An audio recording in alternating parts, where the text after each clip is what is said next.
Good afternoon, everyone. Welcome to the Creative Impact Fund information session. My name is Deidre McPherson. I'm Chief Community Officer at Assembly for the Arts, and I'm here co-presenting with my colleague Meg Matko, our Director of Community Relationships. This session will be recorded, and a live transcription is available for the session. If you'd like to enable the captions, just click the live transcript button at the bottom of your Zoom screen and select Show Subtitles. All right, so today we're going to talk a little bit about the Creative Impact Fund, how to apply, and of course, we're here to answer any questions you may have. Assembly for the Arts, in case you're not familiar, we're a 501c3 nonprofit organization that serves the entire creative sector by focusing on advocacy, cultural policy, racial equity initiatives, research, marketing that elevates the region, and services for nonprofits, artists, and creative businesses. We are governed by a volunteer board with a strong commitment to diversity, equity, and inclusion. All right, so a little bit of background about the Creative Impact Fund. This is a program that was launched last year, and we've completely revamped it for 2024. At Assembly for the Arts, we believe that investments in arts and culture help to make our neighborhoods better and help to make our city better.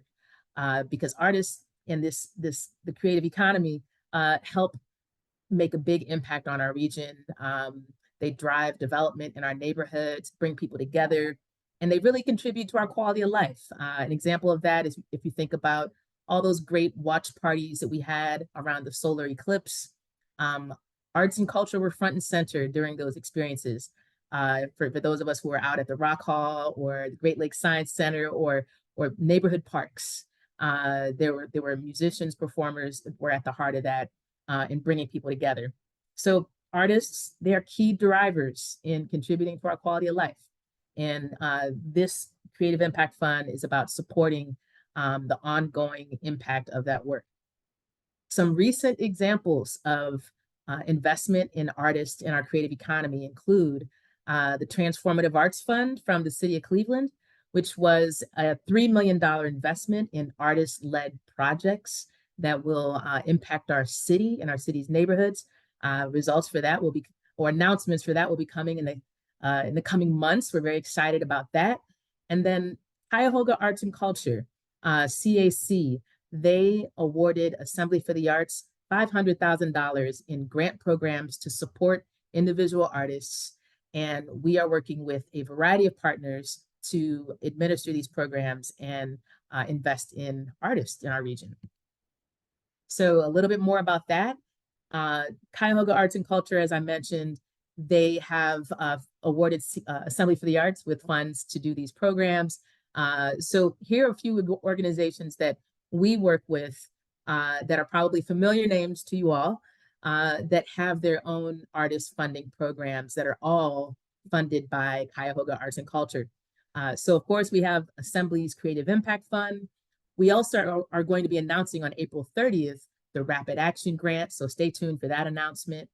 Cleveland Public Theater has 2 artist programs, an individual artist fund, and also a premier fellowship. Julia de Burgos, the Cultural Arts Institute there, they have a Unidos por el Arte program for artists. Karamu House has the Room in the House Fellowship, and Spaces has their Urgent Art Fund. So these are all artist funding opportunities, grants, fellowships, if you will, that are available to artists and funded by Cuyahoga Arts and Culture through a public grant.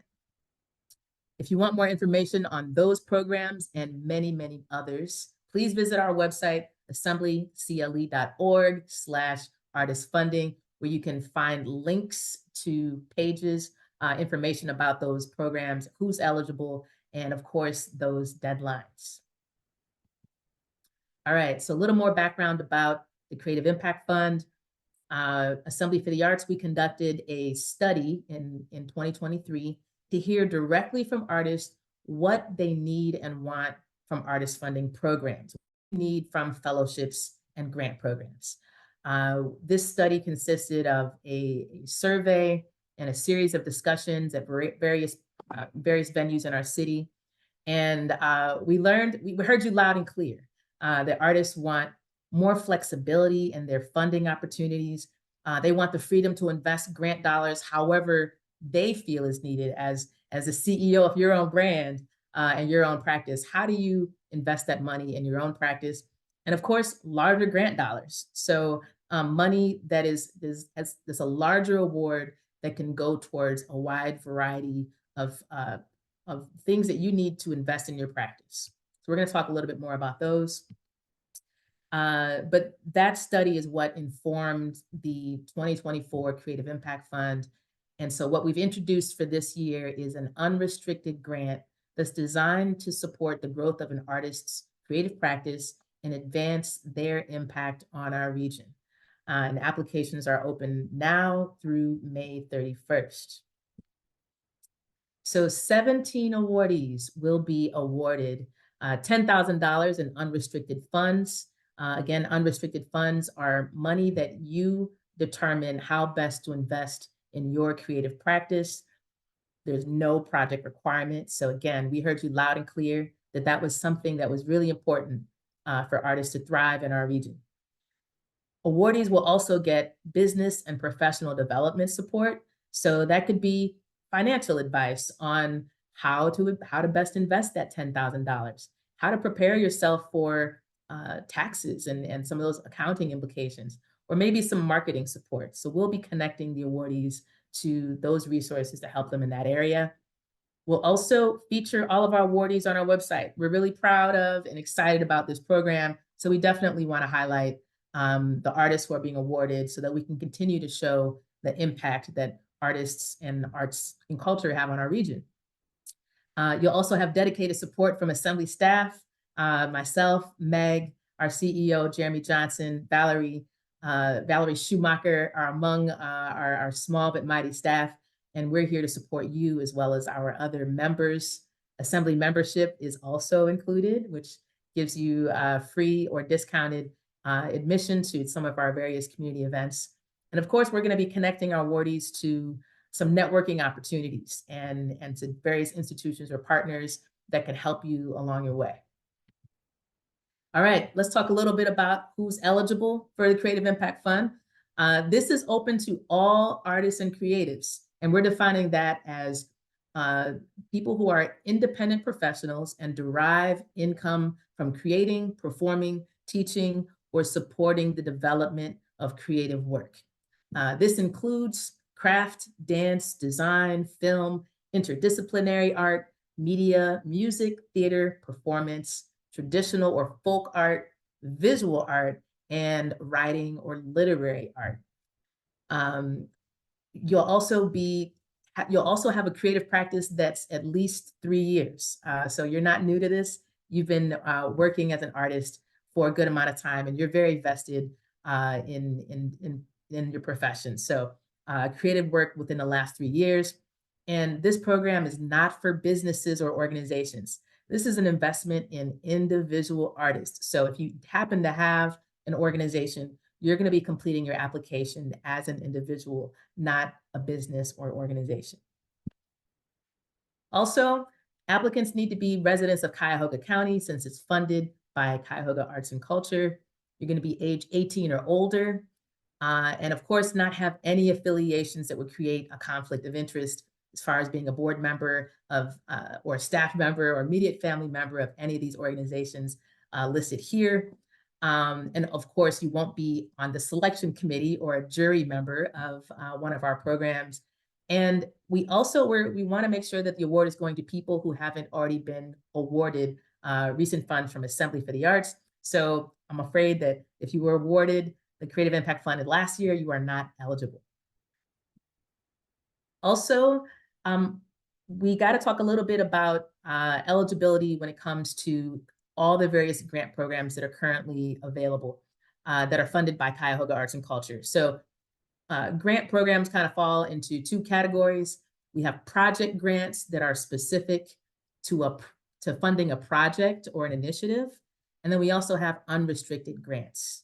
I shared a little bit earlier about the various organizations that, like Assembly for the Arts, administer grant programs. So here are a list of the various types of grants that are project or unrestricted. I share this because we encourage you to apply for any or all of these programs. However, you're only able to be awarded one unrestricted grant in the same year. So I have the unrestricted grants listed at the bottom. Creative Impact Fund from Assembly, as well as Cleveland Public Theater, are both doing unrestricted grants. You can only get one a year. And then as far as project grants go, you're able to get more than one project grant. However, the money needs to be for different projects. So those are things you'll want to keep in mind if you're applying to multiple programs. And there's more detail about this in the program guidelines. All right, important timeline and dates. This month, I'm sorry, the month of May 31st is the deadline. So you'll have until midnight on May 31st to submit your application. In the month of June, our jury will be reviewing and scoring all of the applications. July and August, applicants will be notified of the jury's decision. And then finally, in late August, we'll be making an announcement about our 17 awardees. And of course, these timeframes are approximate, they're subject to change, but it's a general idea of when you can look forward to hearing an announcement. All right, and from here, I will pass things over to Meg Matko, who will walk us through the entire application process. Meg? Thanks so much, Deidre. I appreciate it. Thank you to everyone for being here. We are so thrilled to see this large group of artists who are interested in applying for the Creative Impact Fund. And I'm going to talk a little bit about the mechanics of the actual application and some of the components of the application itself. Quick note, if everyone can just make sure, it looks like it's pretty good, but if everybody can make sure that your mics are muted during this, we're going to hold questions till the end. If you have a really, really burning question, you can throw it in the chat, but we'll probably address it at the end of the presentation. The other thing is, I did hit record a little late if you got that notification, but I can assure you that this presentation will be available on our website. We will have slides available. All the information is going to be available to you and everyone who is on this registered for this workshop. So, okay, first thing, in order to start your Creative Impact Fund application, you need to visit this website located on your screen here, assemblycle.org/CIF program 2024. So that's the main homepage for everything about this program. And you'll see a giant big blue button there right at the top, and that's where you can enter the application. Before you do that, we highly, highly, highly recommend clicking the red button above that and reading the full program guidelines. Also, there has been an update to this page, and over on the far right-hand side in that application toolbox, there's now an FAQs. So check out the guidelines, check out the FAQs before you jump into your application. It'll give you a sense of everything about the program and help you get started. So next one, Deidre. Okay, so if you do have a disability and require assistance, we do offer support for you, and you can send us a message at grants@assemblycle.org, or you can contact Deidre or I directly. We are only accepting online applications, but paper applications are available for accessibility reasons only. This is not, a widely available option. We are really primarily collecting online or virtual sort of applications through Submittable, which I'll talk about in a minute. We do also offer some translation services upon request. There is an option too to translate our entire website by clicking a button at the bottom of our screen, and that will translate it into a number of different languages. I'm not 100% sure if that will, I don't think it will translate the actual application, but we do have options for services around that.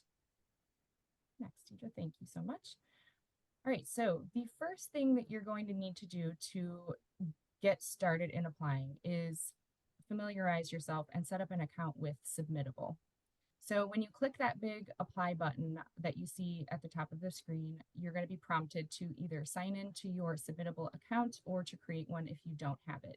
It's extremely simple to set up an account. All you need is an email address and a password, and that's it. The other thing you'll want to make sure that you do is safe list the email notifications from Submittable. There are instructions on how to do that once you enter the platform, but that just ensures that you're getting all the email updates about your submission and from Submittable, and they're not going into your junk box. And then also be sure to save your login information, just like everything else. There's a way to reset your password, of course, but it's always good to just hang on to that info. Okay, so like I said, number one, and I will say this many times. I have a cat joining me.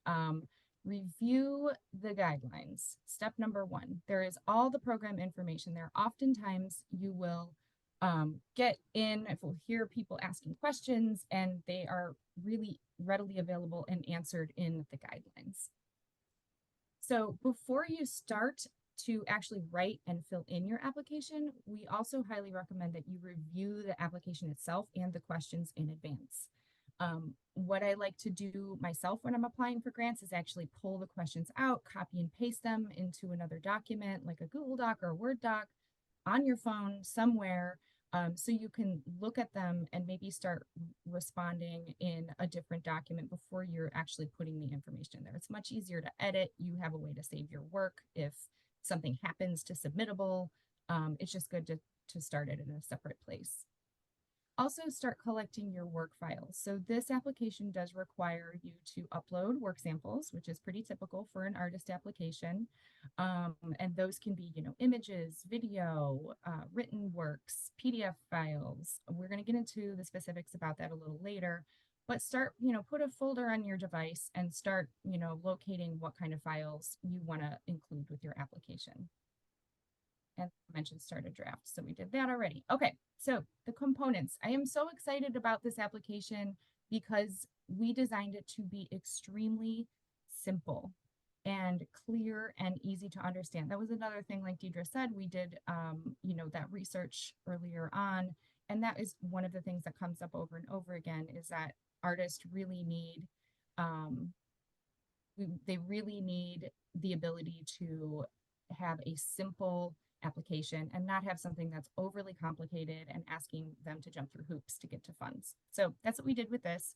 It includes artist contact info, a section for your residential address, which is very straightforward, digital media, so that's your website, social media, etc., narrative questions, work samples, and then a projected expenses section, which I'll talk about, and then optional demographics.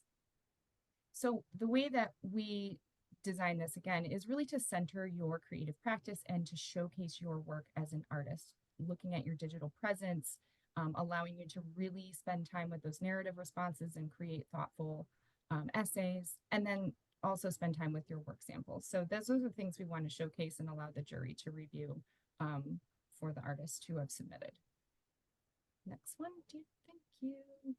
All right, so now I'm actually going to walk through what the application itself looks like. So over there on your right-hand side, you can, in that box, this is exactly what you'll see once you create your Submittable account and you go to apply. So this is very straightforward. Again, we've got first name, last name, phone number, email, basic info. Okay, you can go to the next one. Thanks, Deidre. And then your residential address. So I want to talk about this just for a couple of minutes. So as we mentioned, the main eligibility or one of the main eligibility requirements of this grant is that you have to be a Cuyahoga County resident. And that means a resident having the place where you live more than 6 months out of the year. So this can't unfortunately be your studio address unless it's your primary place of residence. So sometimes we get questions, well, I live outside of Cuyahoga, but I have a studio, in Cleveland, and can I still apply? And unfortunately not. Like, the whole point of this is really to keep those dollars circulating and going to Cuyahoga County residents. So I also got another question from someone asking, do you have to be a resident for a certain period of time before you apply? And no, you have to be a resident at the time of application.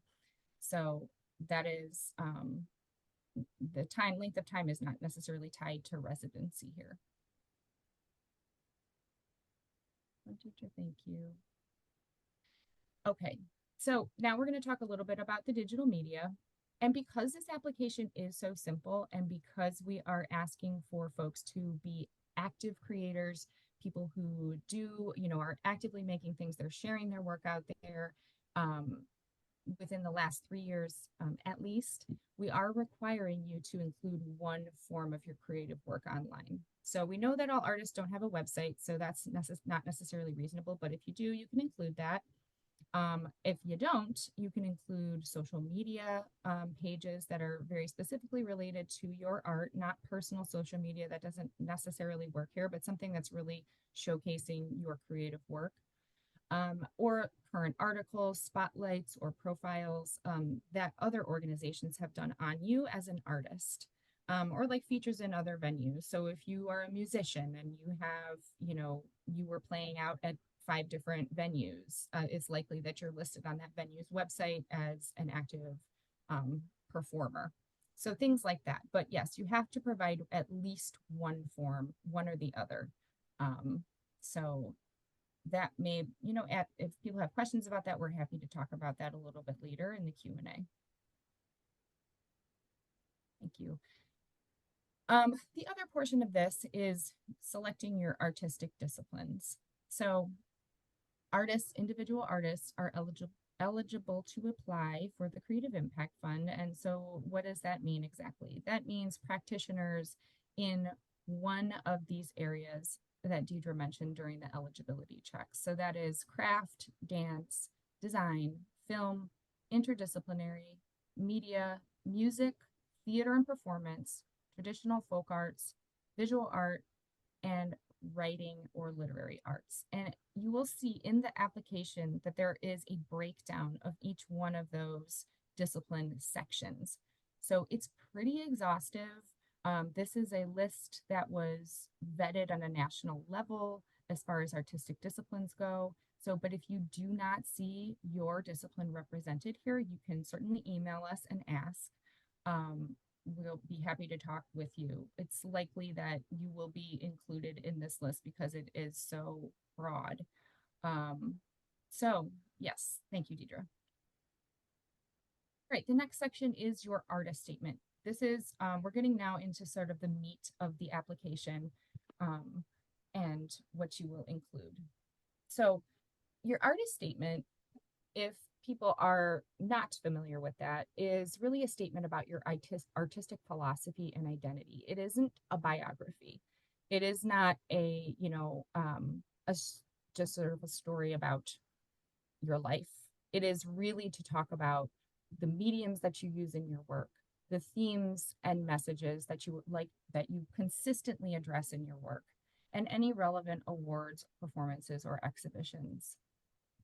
There are some prompts in the application, as you can see over here to the right-hand side, that will help you in writing an artist statement if you are not super familiar with that. We also have a number of resources on the Assembly website that will walk you through the mechanics of writing an artist statement.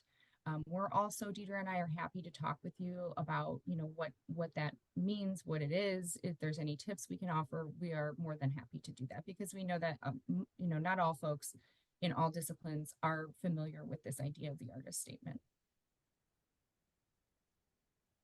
Okay, the next essay question in the application is the creative impact question.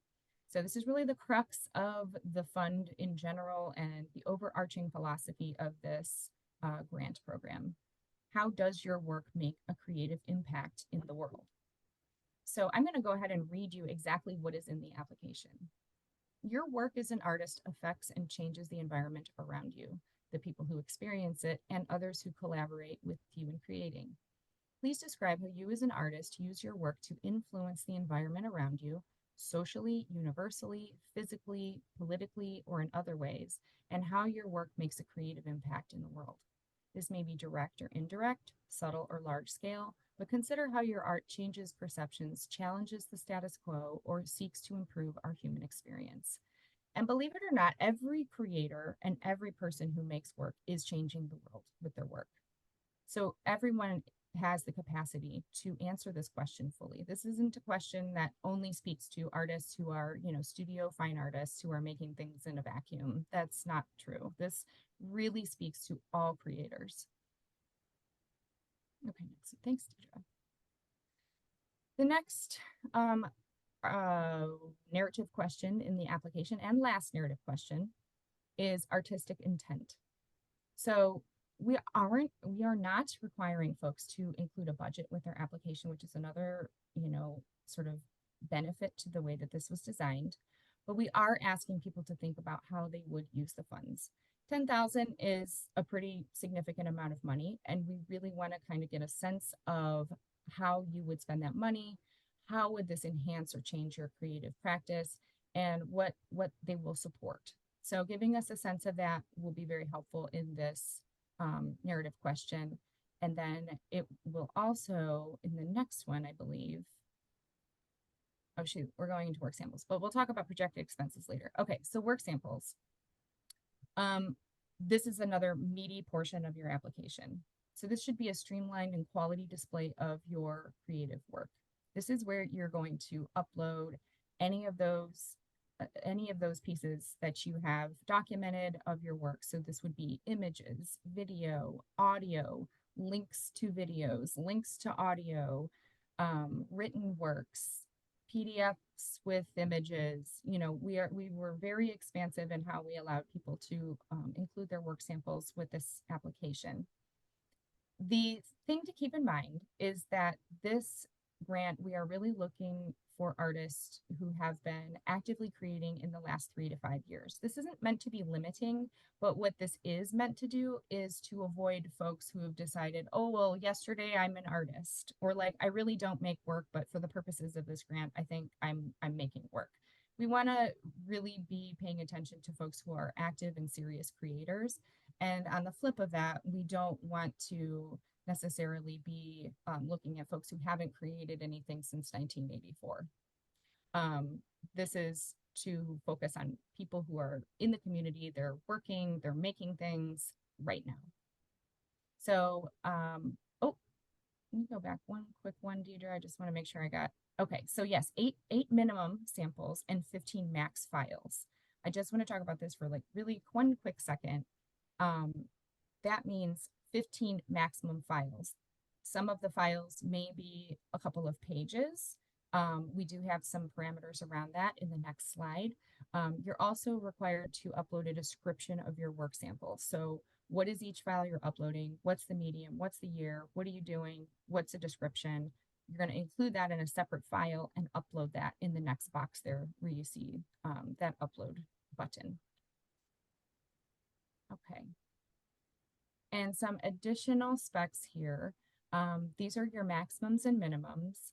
So image and doc files should be no larger than 4 MB per file. Video and audio should be no larger than 150. And you can upload up to 5 media files, video and audio, a maximum of 2 minutes per file.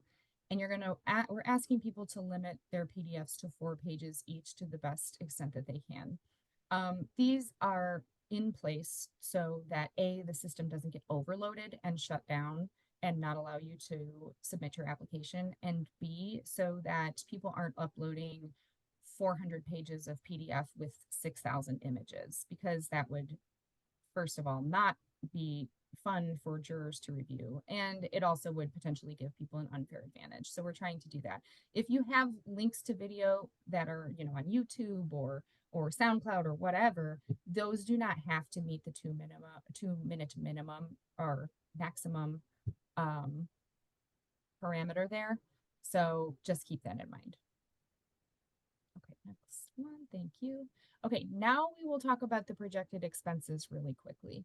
So like I mentioned in that other question about artistic intent and what you plan to do with the funds, we are asking folks to provide a sheet with some ideas, actual numbers about how they would plan to spend these funds.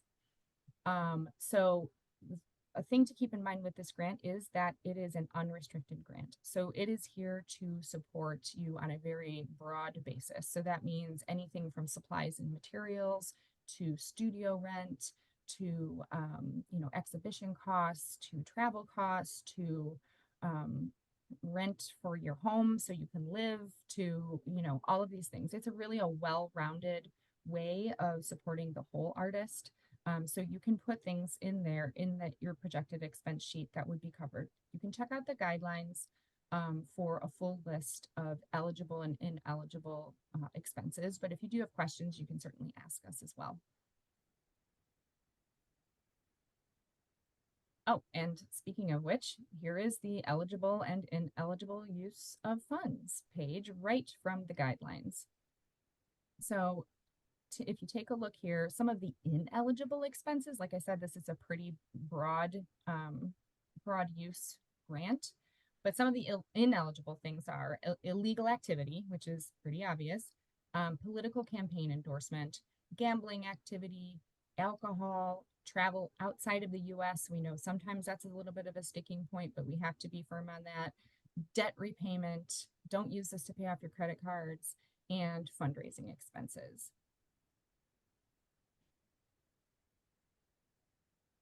One of the most important things too to keep in mind is the actual financial piece of having a grant and receiving a grant is that these funds are taxable income. So you will be asked to submit a W-9 to Assembly and you'll receive a 1099 at tax time. And what that means is that you are responsible for managing the taxes on this grant. We highly encourage people to talk with an accountant. There are lots of financial, low cost and free financial resources in the community that can help you with something like this. But we can't necessarily advise on that. Assembly can't. So sorry, I'm seeing questions popping up in the thing and it's distracting me. So we highly recommend you speak with a professional on that. You will also have to sign a grant agreement and you will have to keep track of your expenses. We will have a final report request at the end of the grant year, and we will ask you to give us a list of your expenses and how you spent the funds, but we are not going to require you to submit receipts. However, we highly, highly encourage you to save your receipts because if there is a question, we will need to ask you for those receipts.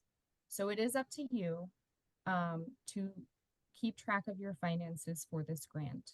But we are trying to be as sort of flexible as possible with the reporting on this. We know that that can be a real challenge for folks.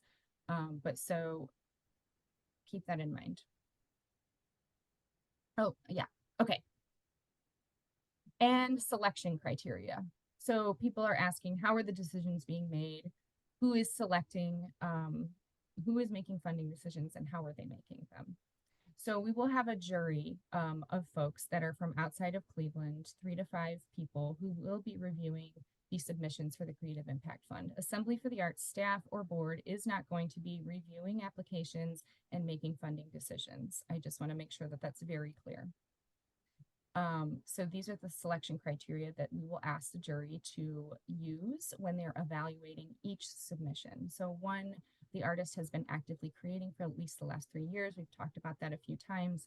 That there is innovation represented in your submission and in your creative practice, including originating new work, experimenting with new ideas, taking risks, and pushing boundaries in your field.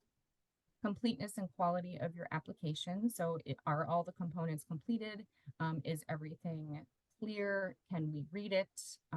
Does it tell a convincing story about you as an artist and your practice? And that it also creatively impacts, that your work creatively impacts your neighborhood or community and looks at new ways to address social, personal, political, community, or global themes. And that the work is thoughtful and well executed, and it's clear you spend significant time making your work and thinking about your work and putting energy into your creative practice. And lastly, that the work is inventive and thought-provoking and in a way that it engages viewers and audiences and participants and draws them in. And yes. So like I mentioned, 3 to 5 person jury.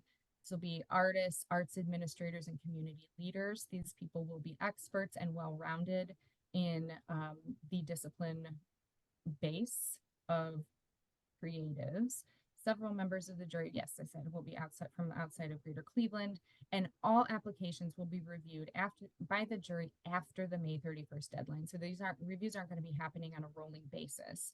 Another couple of things to keep in mind that this will be a closed format. Some artist grants are reviewed in an open format where you can listen in and hear the review of your submission, but in this case, we're not going to do that. It will just for a variety of reasons. And then email communication will be sent to you now 6 weeks approximately after the application deadline. This is very, very approximate. Please don't hold Assembly's feet to the fire on this. There are things that arise, but we will communicate with you at least a month and a half after you have submitted. And you will be able to access jury comments and feedback if you are interested. We will send that information to you. Okay, so that is it for the review of that. We're going to open it up. We have a pretty good chunk of time left for questions and answers. I see that there were a ton of things that popped up through the chat, so Deidre and I will get to you. If you do have something where you'd like to ask directly, you can do a hand raise, and we will go from there. Let's start with a couple questions that are in our comments here. Looks like Linda asked about knowing more about what we're looking for related to a digital presence. Meg, do you want to take that one? Yeah, absolutely. So that is, and I kind of went over that in that slide. That is really, just to see that you are actively putting things out there. We live in a digital world, and most creators are putting things out there online. Whether that is through, like I said, easy platforms like social media, through Patreon, through websites, I know are not always the most easily accessible thing, but there are many other platforms, free profiles that artists can create to showcase their work. And we just really want to see some evidence of that in the application. Okay. All right,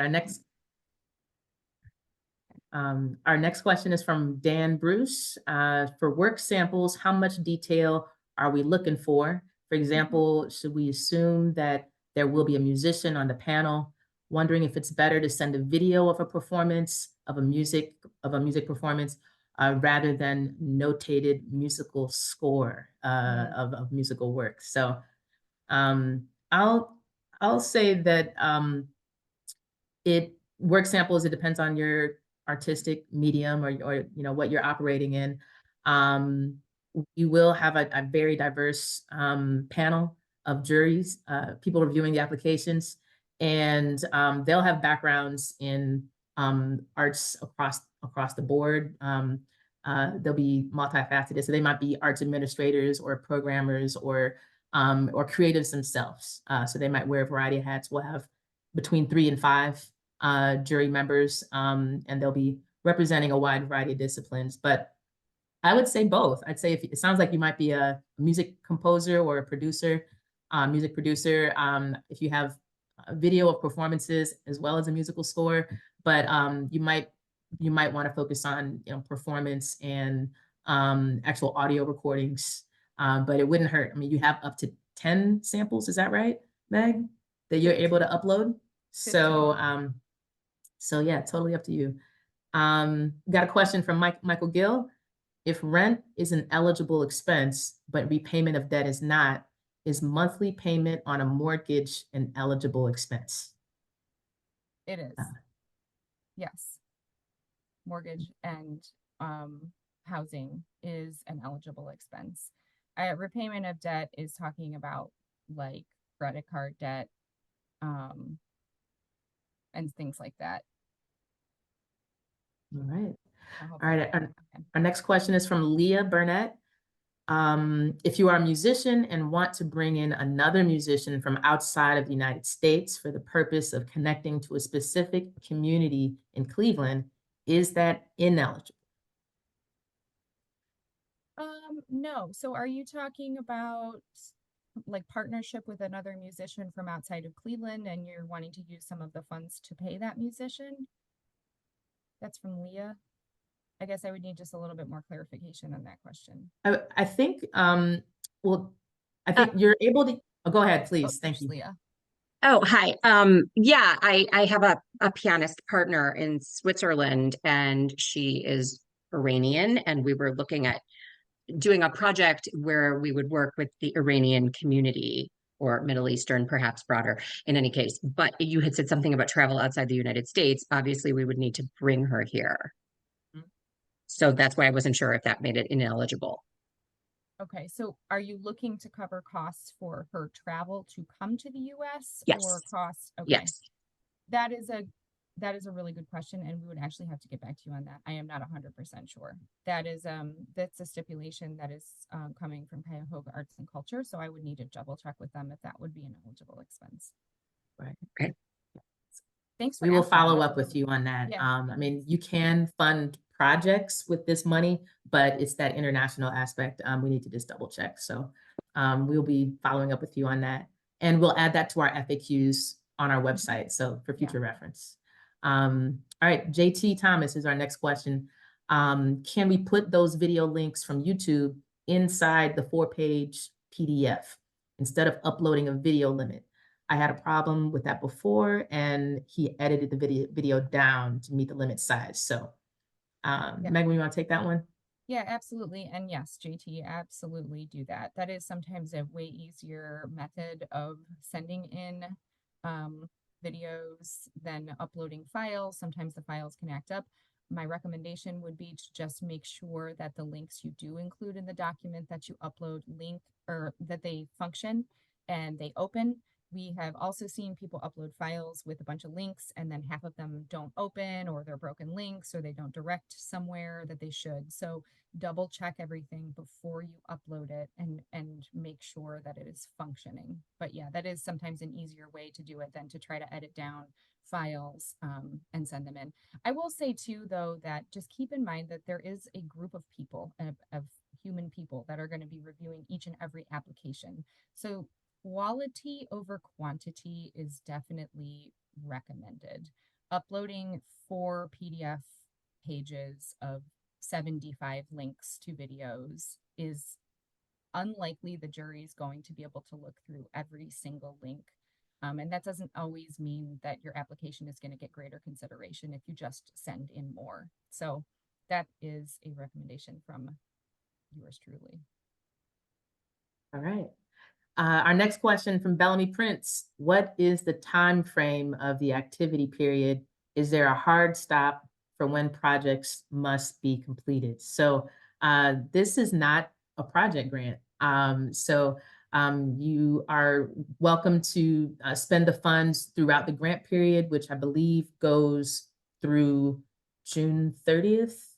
It's 12 months. It's a 12-month grant period. It's a 12-month grant period. So 12 months from when you receive the funds is when it should be spent, because we will need a final report on how the money was spent. And Meg mentioned it's not going to be a detailed report, but just a general summary of how the funds benefited you over the grant period. All right. Yeah. Anything you wanted to quick add? on that, Deidre? Yeah, so we are asking the funds to be spent by the end of the 12-month grant period. But yeah, it is not so that would need to be kind of detailed out in that final report. All right. All right, Stephen Calhoun asks, may an artist use professional grant writing resources or contractors? Absolutely. You're welcome to use grant writers or other writers to support your application, but it should really focus on you and your practice, and your answers to the narrative questions should, again, you want that to be as personal as possible because you're talking about your work. But if you need help putting that into words, getting technical support, you're welcome to work with others who can support you in that. All right. We didn't discuss, the next question is from Nina Kidd. We didn't discuss letters of support. Are they required? Maggie, you want to answer? Yeah, thank you. I am sorry. I think I forgot to talk about this at the last workshop, and letters of support are not required, but there is an option to include them in your application. So if you'd like to include them, what we're kind of hoping for is folks that could really speak to how this grant would support you as an artist. How would this potentially change your creative practice? People who've worked with you, and are, familiar with your work as an artist. So that they are not required is the short answer to that question. Right. Um, yeah. It wouldn't hurt, you know, you want, if you do decide to do that, if you have someone you've worked with that can talk about your impact on their organization or working with them, it wouldn't hurt. But again, it's not required. Yeah. I want to All say right. one more quick thing about that too, Deidre, is that a lot of times what I have seen is that for things like this, for letters of support, the jury isn't necessarily looking at them up front and saying, oh, I'm really compelled to score this submission high because they've got these great letters of support. Well, oftentimes what happens is with those is that if it gets down to the wire and there are really close decisions that they're having a challenge, making, sometimes they'll go back and refer to things like this, and that will help them make a decision, like a borderline decision. So for whatever that's worth, I've definitely seen that in the past. All right, we have a question from Melissa for writers. Should we submit each essay, poem, or story as a separate file to meet the 8-page required file upload maximum to instead of attaching a single file like a manuscript, a full manuscript? So Yes. So, and I see there was another question here from Melissa for writers. If we want to submit an essay, it has to be 4. So you can submit a PDF that is 4 pages, but you can submit up to 15 files. So you could potentially submit up to 15 PDFs with 4 pages each, if you choose to do that. So that is how you would manage from a PDF perspective. The other thing is if you've got examples of your writing online somewhere, a blog or something like that, you can also link to things like that. But again, this is a quality over quantity for writers. We've often recommended that you choose really compelling excerpts of your work rather than just a giant lengthy manuscript that the jury might read through. So something that is sort of the best representation of your work as a writer is recommended. all right, our next question is from Molly and Brian. What happens if you have funds left over at the end of the grant period?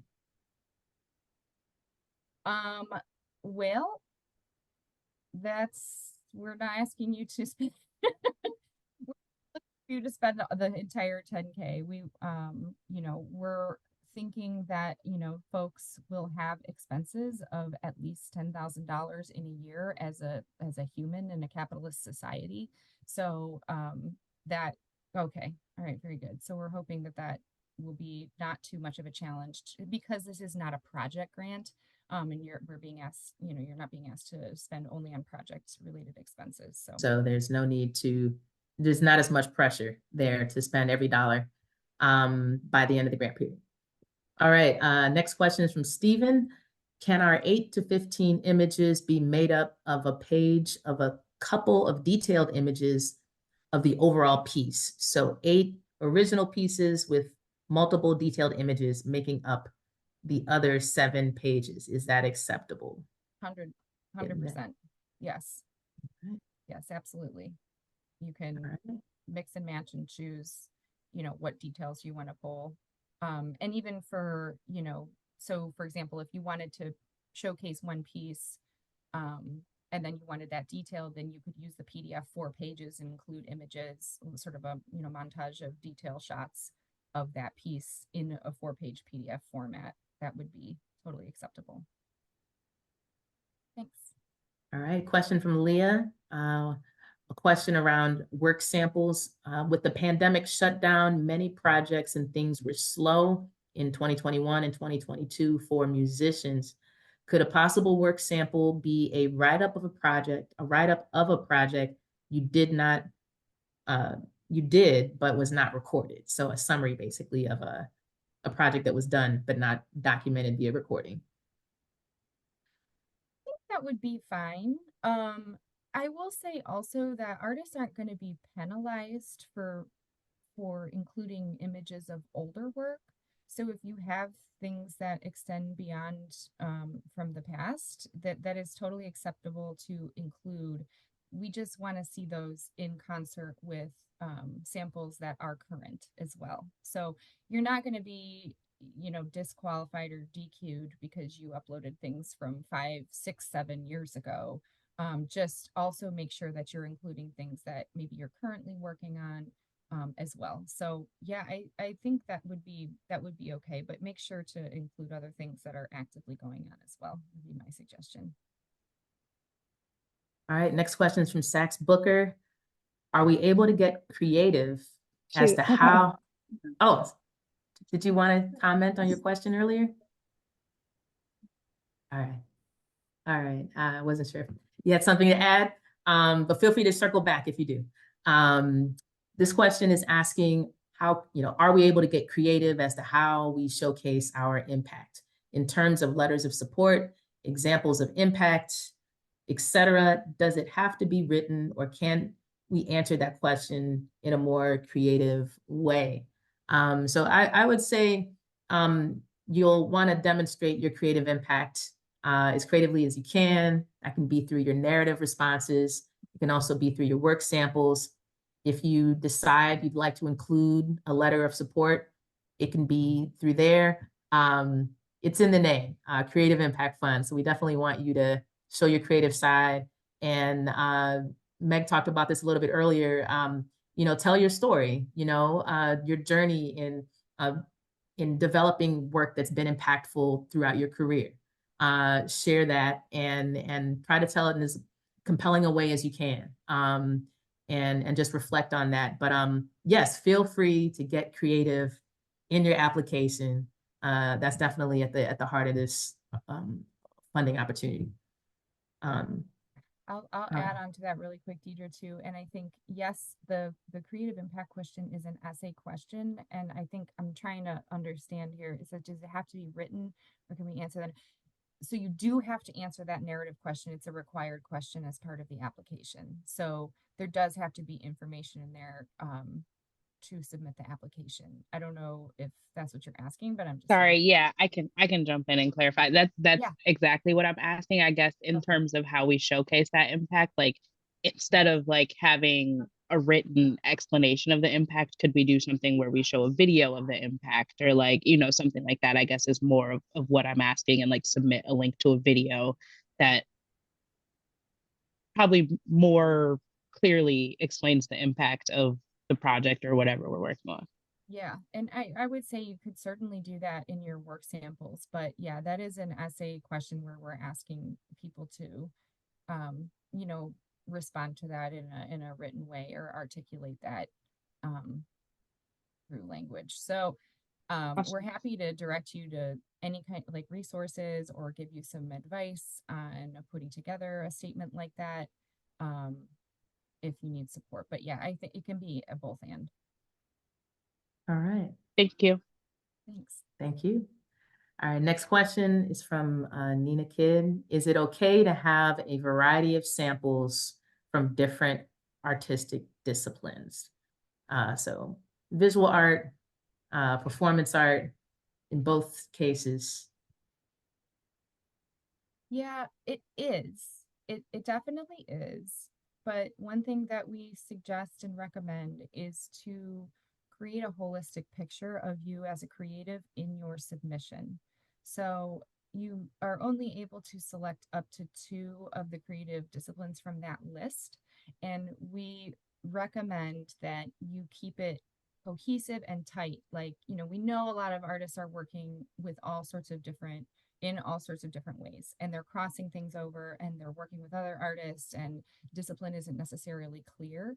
And that's okay, but try to paint a like I said, a cohesive picture of you as an artist, even if that's using multiple disciplines. All right. Those were all the questions in our chat, but we're happy to take a few more questions. I see Dana has her hand up. Hi. Oh, please unmute yourself. Okay, there we go. Can you hear me? Yes. Okay, great. I had a question about the jury. So you said there would be a panel of 3 to 5 for each application. Is there going to be like a pool of jurors that you then pull out 3 to 5 that are specific to a person's discipline? Or is there just going to be 3 to 5 jurors across the same 3 to 5 for everyone? There will be the same jurors for everyone. We'll be having the jury. We haven't selected them yet, but we'll have 3 to 5 individuals that represent a wide variety of disciplines and backgrounds, so that they can evaluate and look at the impact of your work as an artist, regardless of your discipline. And so these might be arts administrators or people who are well versed in a variety of art forms. So they may not be experts, to the degree of, having, specific training in a particular art form, but they're well versed in understanding impact on communities, on neighborhoods, on cities, and have familiarity in working with artists and creatives. I hope that answers your question. It does. And I had one other question about the impact. So for instance, for visual artists, this is more about visual artists, I guess. So our work samples are going to be, digital slides, like Stephen alluded to. We might have some overall pieces and then some detail pieces up to those 15 limit. But what if, and I understand with the impact, you want it to be a narrative answer, which is great. But what if we had a local review about our work that really said something about our impact in the community? Would you recommend including a link to that review in our work sample slides somewhere, or like have a slide of links to reviews? Or is that, because I noticed it doesn't look like you have a CV section. You just ask us to mention them in our artist statement, even though I think that's more of a bio thing, but whatever. So we list that in our artist statement, but you don't want us to link to it there, or? No, yeah, I would recommend putting it in your work samples and including it as part of your work samples for sure. There's also that digital media section too. So if there's something that you really, really wanted to pull out and have the jury look at, you could include a link to it right in that digital media, and they'll see that, like, that'll be front and center. So that's what I would recommend for sure. And the digital media section had the website and then social media. Does it have additional windows for press, or you would think? It's just that one box that is below the website. So you can include multiple links in there. Yes. Yeah, you can include multiple links in that single box. Thank you. You're welcome. One quick thing I wanted to mention too, just about the jury question. And I know that, we're getting that question pretty frequently. And because there is such a wide representation of disciplines for this grant, we are trying to choose folks who are very well-rounded and do, like Deidre said, have a overarching and clear understanding of artists and creators and disciplines. Often we see artist grants, they're kind of cycles. So like one cycle might be, visual arts and literary or something, and then the other one might be performing arts and music. This is all the disciplines. So having an expert reviewer from each discipline, we would wind up with a 15-person review panel. So that's sort of part of the reason for why we're trying to concentrate it and keep it to folks who are familiar and experts sort of in their own way, and well-rounded and knowledgeable. So hopefully that helps. All right. We got a few more questions popping up in the chat. One from Crystal. She mentioned she understands that this isn't a project grant, but if we have a project that we wanted to do as an artist that impacted the community and showcased their style, Is that something you can do? And absolutely, yes. In this being an unrestricted grant, you have the freedom to spend that in a wide variety of ways, whether it's on a specific project that is in progress or that you would like to do in the future that you're developing, or it could be living expenses and a variety of things to sustain yourself, professional development, however you would like to invest those dollars in yourself or in your practice. That is what the money is for, including a project. Yeah. Okay. And I would say too, Crystal, that you could put some of that information about your intent for the funds in that artistic intent question. So how do I want to spend the funds for the year? I really have this amazing project idea that's going to, create, that I intend for this, and, put some of that information in that box. We have 3 minutes left, so we want to get through a few more questions here. We got one from Leah. Piggybacking on an earlier question, can a musician send multiple recordings for the same concert? Yes, Sure. absolutely. It could be different segments. Feel free to include both. Question from Sasha. Example of in the storytelling section, would that include snippets of reading books aloud? I'm going to say yes. Maybe they can elaborate a little bit. I'm not sure what's the storytelling, which one is the storytelling section? So Sasha, would you like to elaborate? Still here? Yeah. Hi. So hi everybody. This is Sasha. That's okay. With the storytelling, so I saw that as being one of the categories and one of that you all have on the grant. So that's what I was asking in terms of, that artistic, being able to, send snippets of read alouds. Yeah, absolutely. I would say if that's at the heart of what you do as an artist, that storytelling part, sharing stories, it's also performative, that you can include that as a work sample, a recording of you sharing that, that part of your practice with others. So absolutely, again, we want you to get creative with your work samples too. So absolutely. And our last question for today, and don't worry, if we didn't answer your questions, you'll be able to email us and connect with us later. We've got a last question from Crystal. Is that something she can include in her application? What was that related to? That was related to the artistic intent, like the project question. If they have a project that they want to do, can they talk about it? Absolutely. Yeah, she's got, okay, cool. Very good.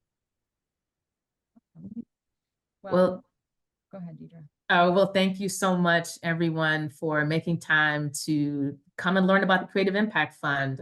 We're really excited about this program.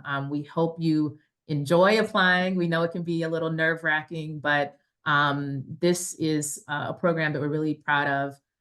If you have any questions that you have for us about completing your application or anything related to the guidelines, you can reach Meg and I both at that email address that we shared, grants@assemblycle.org. Thank you so much, and we hope to see you in the community soon. Bye, everyone. Bye-bye.